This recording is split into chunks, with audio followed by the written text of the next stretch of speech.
சேது சமுத்திர திட்டத்தை கைவிட வேண்டும் என்று உச்சநீதிமன்றத்தில் தமிழக அரசு மனு செய்திருப்பது தமிழகத்தின் தேவையை புறக்கணிப்பதாக திமுக தலைவர் கருணாநிதி குற்றம் சாட்டியுள்ளார்.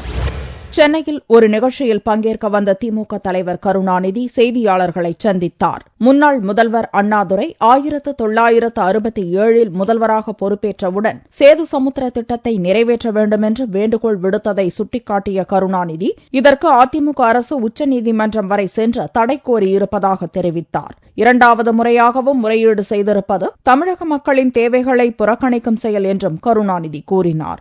ஏற்கனவே ஒருமுறை இந்த திட்டத்தை நிறைவேற்றக்கூடாது என்று உச்சநீதிமன்றம் வரை சென்று தடை கேட்டிருக்கிறது. திரும்பவும் இப்பொழுது நான் கேள்விப்படுகிறேன். இரண்டாவது முறையாகவும் ஏற்கனவே தாங்கள் சொல்ல விட்டு போற விஷயங்களை சொல்லுகிறோம் என்று சொல்லி சேது சமுத்திர திட்டத்தை கைவிட வேண்டும் என்று உச்சநீதிமன்றத்துக்கு முறையீடு செய்திருக்கிறது. அண்ணாவினுடைய எண்ணங்களை, தமிழ்நாட்டு மக்களுடைய தேவைகளை ஜெயலலிதாவும் அவர் தலைமையில் உள்ள இந்த ஆட்சியும் எந்த அளவுக்கு புறக்கணிக்க முற்படுகிறார்கள் என்பதற்கு இதுவே தக்க அடையாளம். சேது சமுத்திர திட்ட கனவை நனவாக்க பாடுபடுவதாகவும் முயற்சி எடுத்துக் கொண்டிருப்பதாகவும் கருணாநிதி தெரிவித்தார்.